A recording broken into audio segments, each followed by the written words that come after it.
ಬಂದು ನಮಗೆ ಆಶೀರ್ವಾದವನ್ನು ಮಾಡುವ ಮೂಲಕ ಆ ಕಲ್ಯಾಣ ಕಾರ್ಯಕ್ಕಾಗಿರ್ಬೋದು, ಪುರಾಣ ಕಾರ್ಯಕ್ರಮಕ್ಕಾಗಿರ್ಬೋದು, ಒಂದು ಧಾರ್ಮಿಕ ಕಾರ್ಯಕ್ರಮಕ್ಕಾಗಿರ್ಬೋದು ಆಶೀರ್ವಾದವನ್ನು ಮಾಡಿದ್ದಾರೆ ಅಂತ ಹೇಳಿದಾಗ ಇವತ್ತು ಅದ್ಭುತವಾಗಿರ್ತಕ್ಕಂಥ ಸೇವೆ ನಡೆದು ಬಂದಿದೆ ಬಂಧುಗಳೇ.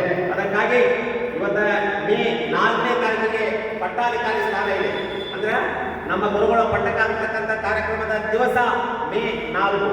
ಅದಕ್ಕಾಗಿ ಅರ್ಥವಾಗಿ ನಾವೆಲ್ಲ ಸಮಿತಿಗಳನ್ನು ಮಾಡಬೇಕಾಗಿದೆ, ಭಕ್ತರನ್ನು ಭೇಟಿ ಆಗಬೇಕಾಗಿದೆ, ಪ್ರತಿನಿಧಿಗಳನ್ನು ಭೇಟಿ ಆಗಬೇಕಾಗಿದೆ, ಪ್ರಮುಖರನ್ನು ಭೇಟಿ ಆಗಬೇಕಾಗಿದೆ, ಶಿವಾಚಾರ್ಯರನ್ನು ಭೇಟಿ ಆಗಬೇಕಾಗಿದೆ, ಜಗದ್ಗುರುಗಳನ್ನ ಆಶೀರ್ವಾದ ಪಡೆಯಬೇಕಾಗಿದೆ, ಎಲ್ಲ ಕಾರ್ಯಕ್ರಮಗಳ ಒಂದು ರೂಪರೇಷೆಗಳನ್ನು ಹಾಕಬೇಕಾಗಿದೆ. ಸುಮಾರು 1.5-2 ತಿಂಗಳ ಕಾರ್ಯಕ್ರಮ ಇದನ್ನು ನಡೀಬೇಕಾಗಿದೆ. ಅದಕ್ಕಾಗಿ ವೇದಿಕೆ ಮೇಲೆ ನಾವು ಸಭೆ ಕರೆದಾಗ ನಾವೆಲ್ಲರೂ ಕೂಡ ಒಂದು ಈ ಸೇವೆಯಲ್ಲಿ ಪಾಲ್ಗೊಳ್ಳಬೇಕಾಗಿದೆ. ಇದು ಪುಣ್ಯದ ಕಾರ್ಯ. ಈ ಕಾರ್ಯದಲ್ಲಿ ಎಲ್ಲರಿಗೆ ಅವಕಾಶ ಸಿಗೋದಿಲ್ಲ. ನಮ್ಮ ಏನು ಮನಸ್ಸಿನಲ್ಲಿ ನಾವು ಭಕ್ತಿ ಮಾರ್ಗದಲ್ಲಿ, ನಾವು ಧರ್ಮ ಮಾರ್ಗದಲ್ಲಿ ಸೇವೆಯನ್ನು ಮಾಡಬೇಕಂತವ್ರು ಮಾತ್ರ ಇಂಥ ಕಾರ್ಯಕ್ರಮಗಳಿಗೆ ಸಿಗಲಿಕ್ಕೆ ಸಾಧ್ಯ ಇದೆ. ಅದಕ್ಕಾಗಿ ಒಬ್ಬ ಗುರು ಒಂದು ಮನೆಯಲ್ಲಿರ್ತಕ್ಕಂಥ ಹಿರಿಯ ಮನೆಗೆ ಯಜಮಾನ ಆದರೆ ಇಡೀ ಲೋಕ ಕಲ್ಯಾಣಕ್ಕಾಗಿ ನಮ್ಮ ಭಕ್ತಕ್ಕಾಗಿರ್ತಕ್ಕಂಥ ಸ್ವಾಮಿಗಳು ಇವತ್ತು ಎಲ್ಲ ಮನೆಗಳಿಗೆ ಬಂದು ಎಲ್ಲ ಭಕ್ತರಿಗೆ ಆಶೀರ್ವಾದವನ್ನು ಮಾಡುವ ಮೂಲಕ ಜಾತ್ಯತೀತವಾಗಿ ಇವತ್ತು ನಾವೆಲ್ಲರೂ ಒಂದು ಅಂತಕ್ಕಂಥ, ನಾವೆಲ್ಲರೂ ಬಂದು ಅಂತಕ್ಕಂಥ ಒಂದು ಭಾವದಿಂದ ಇವತ್ತು ಗುರುಗಳ ಆಶೀರ್ವಾದವನ್ನ ಮಾಡಲಿಕ್ಕೆ ನಮ್ಮ ಹಿರೇಬೆಟ್ಟಿಗೆರೆ ಹಿರೇಮಠದಲ್ಲಿ ನಮ್ಮ ಶಟಸ್ಥಲ ಬ್ರಹ್ಮೆ ನಮ್ಮ ಹಿರೇಮಠಕಟ್ಟಿ ಶ್ರೀಗಳು ಕೂಡ ಪ್ರತಿಯೊಂದು ಕಾರ್ಯಕ್ರಮದಲ್ಲಿ ನೀವು ಖಾಯಮಾಗಿ ಇಲ್ಲೇ ಆಗ್ಬಿಟ್ರೆ ನಮಗೊಟ್ಟು ಹಗರಕ್ಕೆ ಹೇಳ್ತಿದ್ರು. ನಮ್ಮ ಗುರುಗಳು ಕೂಡ ಅದನ್ನೇ ಹೇಳ್ತಿದ್ರು, ಪ್ರತಿಯೊಂದು ಕಾರ್ಯಕ್ರಮಕ್ಕೆ ಕರೀತೀರಿ, ಇಲ್ಲೇ ಸ್ವಾಮಿಗಳಾಗ್ಬಿಟ್ಟು ಚಲೋ ಆಗ್ತದೆ ಅಂತ. ಅವ್ರ ಮಾರ್ಗದರ್ಶನ, ಅವ್ರ ಬಾಯಲ್ಲಿ ಏನು ಉಳಿದ್ರು ಅದು ಯಶಸ್ವಿ ಆಗ್ತಾ ಇದೆ ಬಂಧುಗಳೇ.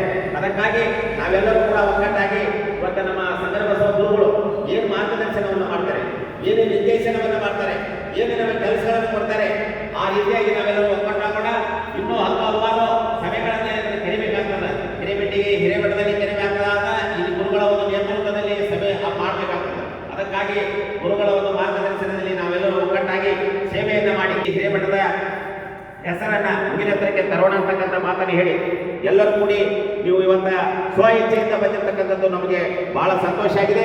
10 ಗಂಟೆಗೆ ಇರ್ತಕ್ಕಂಥ ಕಾರ್ಯಕ್ರಮ 12:30 1 ಗಂಟೆಗಾದರೂ ಕೂಡ ತಾವೆಲ್ಲ ಕಾದಿದ್ದೀರಿ. ಇದರ ಅರ್ಥ ಸಾಕ್ಷಾತ್ ದೇವರು ಪರೀಕ್ಷೆ ಮಾಡ್ತಾರಂತ, ಕುಂದಿರ್ತಾರೋ ಏನಿಲ್ಲ ನೋಡೋಣ ಅಂತ ಹೇಳಿ. ಅದಕ್ಕೆ ಗುರುಗಳು ಪರೀಕ್ಷೆ ಮಾಡ್ದಂಗೆ ಆಯ್ತು. ಇವತ್ತೆಲ್ಲರೂ ನೀವು ಬೇಕಾದಷ್ಟು ವೇಳೆ ಆಗಲಿ ಕಾಲಿ ಬಂದೇವೆ ಅಂದ್ರೆ ನಾವು ತನುಮನ ಸೇವೆಯನ್ನ ಮಾಡಿ, ಧನ ಸೇವೆಯನ್ನ ಮಾಡಿ, ಪಟ್ಟದ ಒಂದು ಕಾರ್ಯಕ್ರಮದಲ್ಲಿ ಪಾಲ್ಗೊಂಡು ಯಶಸ್ವಿ ಮಾಡುವಂತಹ ಸೇವೆ ಭಾಗ್ಯ ನಮಗೆ ಕೂಡಿ ಬಂದಿದೆ ಅಂತಕ್ಕಂಥ ಒಂದು ಮನೋಧೈರ್ಯದಿಂದ ತಾವೆಲ್ಲ 3 ತಾಸುಗಟ್ಟಲೆಯಲ್ಲಿ ಕೂತ್ಕೊಂಡು ಈ ಸೇವೆಯಲ್ಲಿ ಭಾಗವಹಿಸಿದ್ದಕ್ಕಾಗಿ ನಿಮಗೆಲ್ಲರಿಗೂ ತುಂಬ ಹೃದಯದ ಧನ್ಯವಾದಗಳನ್ನು ಸಮರ್ಪಣೆ ಮಾಡಿ ಬರ್ತಕ್ಕಂಥ 30ನೇ ತಾರೀಕು, ಇದೇ ಬರ್ತಕ್ಕಂಥ 30ನೇ ತಾರೀಕು ಅಂದ್ರೆ ಉಗಾದಿ ಪಾಡ್ಯ ದಿವಸ ಪ್ರತಿ ವರ್ಷ ಅದೇ ಹಿರೇಮಠದಲ್ಲಿ ಏನ್ ನಡೀತಕ್ಕಂಥ ಸರ್ವಧರ್ಮ ಸಾಮೂಹಿಕ ಕಾರ್ಯಕ್ರಮ ನಡೀತಾ ಇದೆ. ರೇಣುಕಾಚಾರ್ಯರ ವಿಶ್ವರಾಜ್ಯರ ರಥೋತ್ಸವ ಕಾರ್ಯಕ್ರಮ ಕೂಡ, ಅಯ್ಯಾಚಾರ ದೀಕ್ಷೆ ಕಾರ್ಯಕ್ರಮ ನಡೀತಾ ಇದೆ, ಧರ್ಮಸಭೆ ಕೂಡ ನಡೀತಾ ಇದೆ. ತಾವೆಲ್ಲರೂ ಕಾರ್ಯಕ್ರಮದಲ್ಲಿ ಪಾಲ್ಗೊಂಡು ಯಶಸ್ವಿ ಮಾಡಬೇಕಂತ ಪ್ರಾರ್ಥನೆಯನ್ನ ಮಾಡಿ ನಮ್ಮ ಅಸೂಟಿ ಗುರುಗಳು ವೇದಿಕೆ ಮೇಲೆ ಬರಬೇಕಂತ ಅವರಲ್ಲಿ ವಿನಂತಿ ಮಾಡ್ಕೊತೀನಿ. ನಮ್ಮ ಕೆಂದಾಪುರ ಗುರುಗಳು ಕೂಡ ವೇದಿಕೆ ಮೇಲೆ ಬರಬೇಕಂತ ಪ್ರಾರ್ಥನೆಯನ್ನು ಮಾಡ್ತೀನಿ. ಅದಕ್ಕೆ ನಾವೆಲ್ಲರೂ ಕೂಡ ಗುರುಗಳ ಒಂದು ಮಾರ್ಗದರ್ಶನದಲ್ಲಿ ಈ ಕಾರ್ಯಕ್ರಮವನ್ನು ಯಶಸ್ವಿ ಮಾಡೋಣ. ಅವರ ಪಾದ ಕಮಲಗಳಿಗೆ ಇನ್ನೆರಡು ಮಾತುಗಳನ್ನು ಸಮರ್ಪಣೆ ಮಾಡಿ ಮುಂದಿನ ಮಾರ್ಗದರ್ಶನ ನಮ್ಮ ಗುರುಗಳು ಏನ್ ಮಾಡ್ತಾರೆ,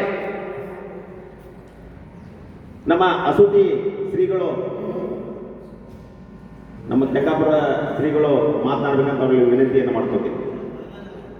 ಇಲ್ಲ ಮಾತಾಡಬೇಕು, ಅವ್ರು ಮಾತಾಡಿದ್ರು.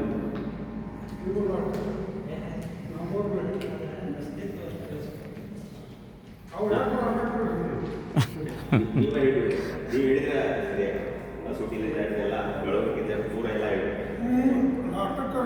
ಆಯ್ತಾಯ್ತು. ಈ ಸಭೆಯನ್ನು